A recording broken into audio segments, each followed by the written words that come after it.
Good morning.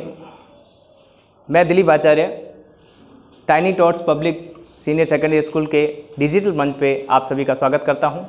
आज हम 10th class के संस्कृत सब्जेक्ट के समास के अंदर कर्मधारय समास को पढ़ेंगे। कर्मधारय समास क्या है, इसकी हम परिभाषा पढ़ेंगे। जिस समास का एक पद विशेषण व दूसरा पद विशेष्य या एक पद उपमान व दूसरा पद उपमेय हो, उसे हम कर्मधारय समास कहते हैं। अर्थात कहने का अर्थ है कि एक पद विशेषण हो जो विशेषता बताए और दूसरा पद विशेष्य जिसकी विशेषता बताई जाए। एक पद उपमान अर्थात जिससे उसकी तुलना की जाए, जिससे उसका कंपैरिजन किया जाए, और दूसरा जिसकी तुलना की जाती है वह उपमेय कहलाता है। तो चार पदों को हमें ध्यान रखना है, विशेषण, विशेष्य, उपमान, उपमेय। ये चार शब्द हैं जिनको हम ध्यान रखेंगे। विशेषण जो विशेषता बताता है वो विशेषण कहलाता है, और जिसकी विशेषता बताई जाती है वह विशेष्य कहलाता है। जिससे तुलना की जाती है वह उपमान कहलाता है, और जिसकी तुलना की जाती है वह उपमेय कहलाता है। अब हम इसको कर्मधारय समास को हम पढ़ते समय एक बात ध्यान रखेंगे, इसको हम चार पार्ट में डिवाइड करते हैं। पहला हमारा है विशेषण पूर्वपद कर्मधारय समास। विशेषण पूर्वपद कर्मधारय समास, जैसा कि इसका नाम है कि पहला पद जो है वो विशेषण होगा। पहला पद हम किसको कहेंगे? नीलम कृष्णः महान पीतम। अर्थात पहला पद दूसरे पद की विशेषता बता रहा है। नीलम उत्पलम इति, अर्थात नीलम उत्पलम का अर्थ कमल, नीलम यानी नीला, नीला कमल यानी कमल जो कैसे रंग का है? नीले रंग का है, और इसका जो समासिक पद बनेगा वो बनेगा नीलोत्पलम। अब हम नेक्स्ट है कृष्ण सर्प इति, अर्थात सर्प जो है वो कैसे रंग का है?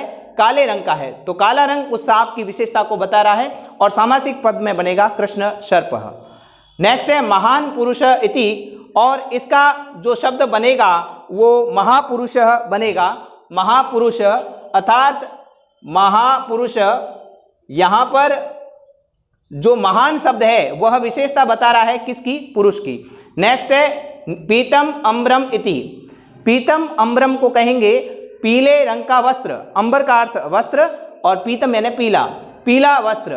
तो हमने यहाँ तक जो पढ़ा कि कमल नीले रंग का है, सांप काले रंग का है, पुरुष महान है और वस्त्र पीले रंग का, तो आगे के पद जो है वो विशेषता बता रहे हैं, इसलिए इसका नाम रखा गया है विशेषण पूर्व पद कर्मधारय। यानी पहला पद विशेषण है और इसके अंतर्गत जो समासिक पद आते हैं उसको कहते हैं विशेषण पूर्व पद कर्मधारय।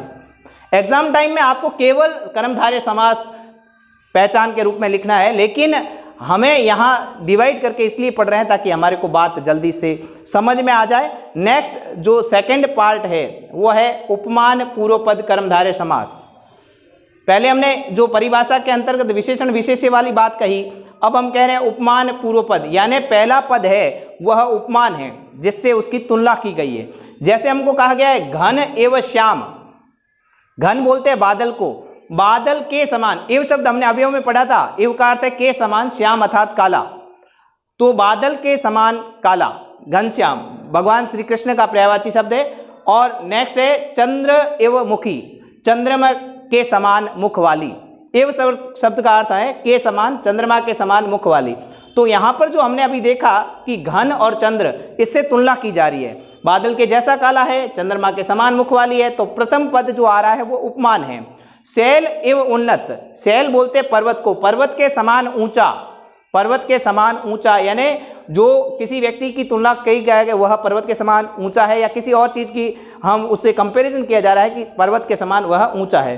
तो यहाँ पर जो शब्द सामासिक पद बना वो शैलोन्नत। तो यहाँ पर इन शब्दों को हम देख सकते हैं कि उपमान उपमेय पद है। इसके और भी उदाहरण है, पुरुष व्याघ्र एव, इसमें जो आ रहा है ये पीछे आ रहा है कि पुरुष किसके समान है? व्याघ्र एव।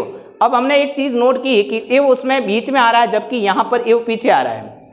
इसको हम ध्यान से पढ़ेंगे कि इसमें एव पीछे क्यों आया, कि जिससे तुलना की जाती है उसके बाद में आता है। तो पुरुष व्याघ्र एव, तो पुरुष किसके समान है?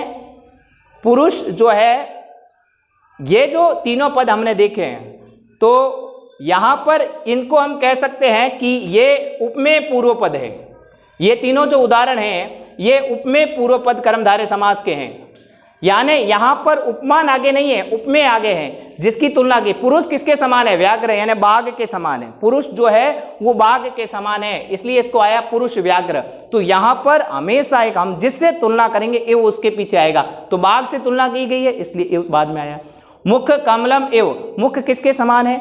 मुख कमल के समान है।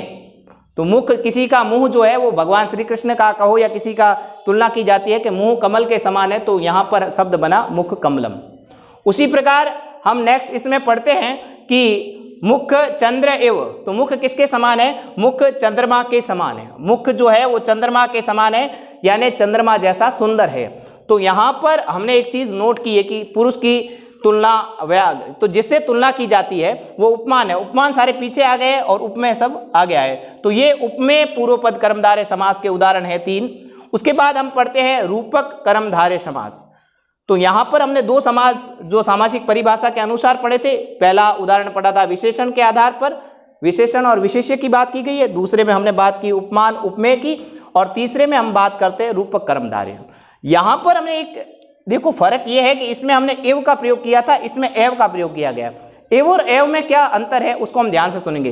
के समान, यानी हम यहाँ बात करके मुंह चंद्रमा के समान है। मुंह चंद्रमा नहीं है वास्तव में, लेकिन मुंह चंद्रमा के समान है, अर्थात मुंह की जो सुंदरता है वो चंद्रमा के समान है। अब हम बात करेंगे रूपक कर्मधारय समास। रूपक जो है अलंकार में आता है। रूपक का मतलब यहाँ पर के समान की बात नहीं कही है, एव का अर्थ ही होता है। यानी यहाँ पर यदि हम बात करेंगे विद्या एव धनम, विद्या धन के समान नहीं है, विद्या धन ही है, क्योंकि जिस व्यक्ति के पास विद्या है वो अपनी विद्या के द्वारा धन कमा सकता है। यानी डॉक्टरी पैसा है या कोई और भी व्यवसाय, जिस व्यक्ति के पास जो हुनर है वो उस विद्या से धन कमा सकता है। तो विद्या अपने आप में धन है, तो एव का अर्थ ही है, विद्या ही धन है, विद्या को धन मान लिया गया है। तो यहाँ पर विद्या धनम, इसलिए एव आएगा। नेक्स्ट कहा गया तप एव धनम, तप ही धन है। जैसे ऋषि मुनि लोग होते हैं, उनके पास धन के रूप में क्या होता है? पैसा थोड़ी इकट्ठा करते हैं, वो तपस्या लोग करते हैं, तो तप ही उनका धन है। तो तपो धनम। नेक्स्ट है गुरु एव देव, गुरु ही देवता है। हमने देवता को नहीं देखा है, हमारे लिए देवता कौन है? गुरु ही है, जिसने हमारे को सच झूठ या जो भी संसार का ज्ञान है उसने ने दिया है, तो हमारे लिए वही देवता है। तो गुरु एव देव, गुरु ही देवता है।